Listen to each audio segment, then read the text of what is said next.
தொலைக்காட்சியின் பிரதான செய்திகள். முதலில் தலைப்புச் செய்திகள். யாழில் மனைவியை மது போத்தலால் தாக்கிய கணவன். வீட்டில் பொருட்களை திருடி விற்று போதைப்பொருள் பாவனை, மகனை வெட்டி கொன்ற தந்தை.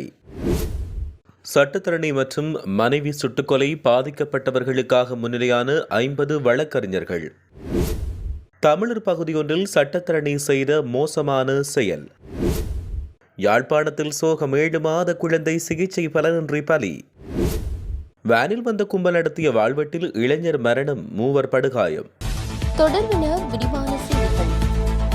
குடும்ப தகராறால் தன்னை பிரிந்து வாழும் மனைவியின் வர்த்தக நிலையத்துக்குள் அத்துமீறி நுழைந்து மனைவியை போத்தலால் தாக்கி காயங்களை ஏற்படுத்திவிட்டு கணவன் தப்பி ஓடியுள்ளார். யாழ்ப்பாணம் பருத்தத்துறை நாகர்கோயில் பகுதியில் நேற்றிரவு இந்த சம்பவம் இடம்பெற்றதாக தெரிய வருகிறது. குடும்ப தகராறால் கணவனை விட்டு பிரிந்து பிள்ளைகளுடன் குறித்த பெண் வாழ்ந்து வந்தார். ஆசிரியரான குறித்த பெண் மேலதிக வருவாயை பெறும் நோக்குடன் வீட்டின் முன்பாக வியாபார நிலையம் ஒன்றை நடத்தி வந்தார்.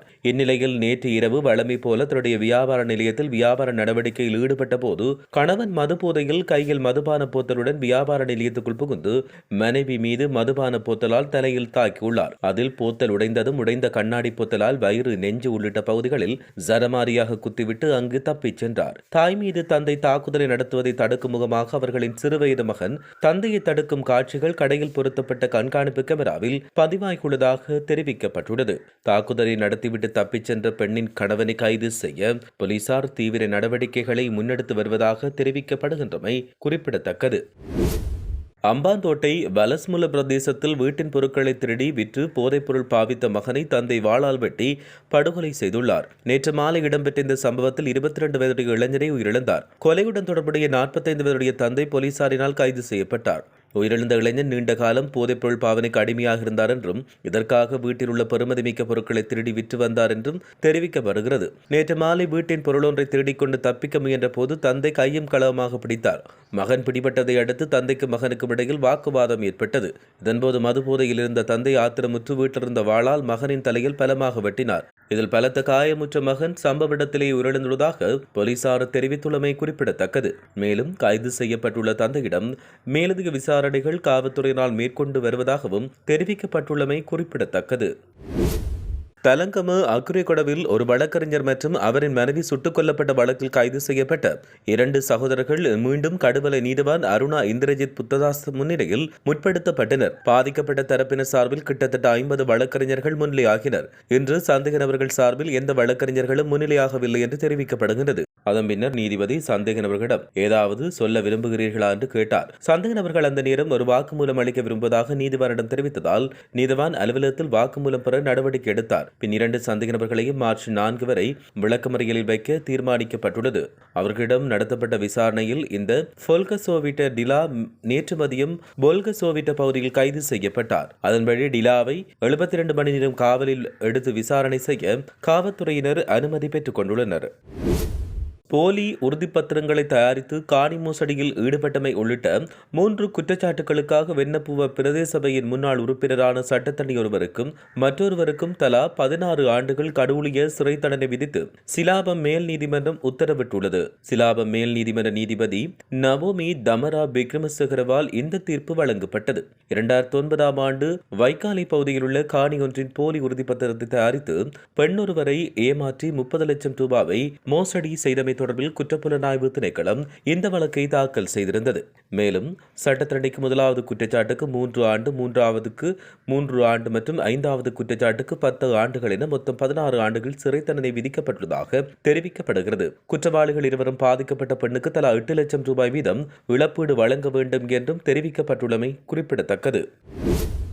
இருதய மற்றும் நுரையீரலில் ஏற்பட்ட கடுமையான நோயின் பாதிப்பு காரணமாக 7 மாத பெண் குழந்தை ஒன்று சிகிச்சை பலனின்றி உயிரிழந்துள்ளது.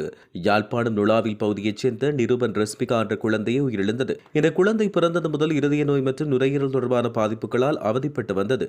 இதற்காக யாழ் போதனா வைத்தியசாலையில் அனுமதிக்கப்பட்டு தீவிர சிகிச்சைகள் வழங்கப்பட்டன. எனினும் மேலதிக சிகிச்சைகள் பலனளிக்காத நிலையில் நேற்று அந்த குழந்தை உயிரிழந்துள்ளதாக தெரிவிக்கப்படுகின்றது. மொனராகலை படல்கும்புரை பிரதேசத்தில் நேற்றிரவு இடம்பெற்ற வாழ்வெட்டு தாக்குதலில் இளைஞர் ஒருவர் உயிரிழந்ததோடு மேலும் 3 படுகாயமடைந்தனர். ஹயஸ்ரக வாகனம் ஒன்றில் வந்த இனம் தெரியாத வன்முறை கும்பலால் இந்த தாக்குதல் மேற்கொள்ளப்பட்டது. நேற்றிரவு படல்கும்புரை பிரதேசத்தில் 4 இளைஞர்கள் நின்று கொண்டிருந்த போது அங்கு வந்த வன்முறை கும்பல் அவர்கள் மீது வாழ்வெட்டு தாக்குதலை நடத்தியது. இந்த தாக்குதலில் படல்கும்புரை பிரதேசத்தைச் சேர்ந்த 27 வயதுடைய இளைஞர் ஒருவர் சம்பவ இடத்திலேயே உயிரிழந்தார். சம்பவத்தில் படுகாயமுற்ற ஏனைய 3 இளைஞர்களும் அங்கிருந்தவர்களால் மீட்கப்பட்டு வைத்திய சாலையில் அனுமதிக்கப்பட்டுள்ளனர். தாக்குதலை நடத்திய பின் வன்முறை கும்பல் வந்த வாகனத்தில் தப்பிச் சென்றுள்ளதாக தெரிவிக்கப்படுகிறது. குருநாகலில் தனியார் பேருந்தொன்றும் முச்சக்கர வண்டி ஒன்றும் நேருக்கு நேர் மோதியதில் விபத்து இடம்பெற்றது. இந்த விபத்து சம்பவம் நேற்றைய தினம் குருநாகல் நாரமலை பகுதியில் இடம்பெற்றுள்ளது. குறிப்பாக இந்த விபத்தில் சிக்கி முச்சக்கர வண்டியின் சாரதியான வாரியம்பலை பிரதேசத்தைச் சேர்ந்த 46 வயதுடைய நபர் ஒருவர் உயிரிழந்துள்ளதாக போலீசார் தெரிவிக்கின்றனர். சம்பவம் தொடர்பில் மேலும் தெரிய வருகையில் நாரமலை பிரதான வீதியில் பயணித்த குறித்த தனியார் பேருந்தும் எதிரே வந்த முச்சக்கர வண்டியும் எதிர்பாராத விதமாக மோதியதில் முச்சக்கர வண்டி பலத்த சேதமடைந்துள்ளதாக தெரிவிக்கப்படுகிறது. மேலும் இதையடுத்து விபத்தில் படுகாயமுற்ற முச்சக்கர வண்டி சாரதியை அந்த பகுதி மக்கள் மீட்டு சிகிச்சைக்காக வைத்தியசாலையில் அனுமதித்திருந்தனர். இருப்பினும் சிகிச்சை பலனின்றி அவர் உயிரிழந்துள்ளதாக வைத்தியசாலை தகவல்கள் தெரிவிக்கின்றன. விபத்து தொடர்பாக விசாரணைகளை முன்னெடுத்த நாரமலை காவல்துறையினர் தனியார் பேருந்தின் சாரதியினை கைது செய்துள்ளதாக தெரிவிக்கப்படுகிறது. மேலும் இது தொடர்பிலான மேலதிக விசாரணைகளின் பின்னர் அவர் நீதிமன்றத்தில் முன்னிலைப்படுத்தப்பட உள்ளதாகவும் போலீசார் தெரிவிக்கின்றமை குறிப்பிடத்தக்கது.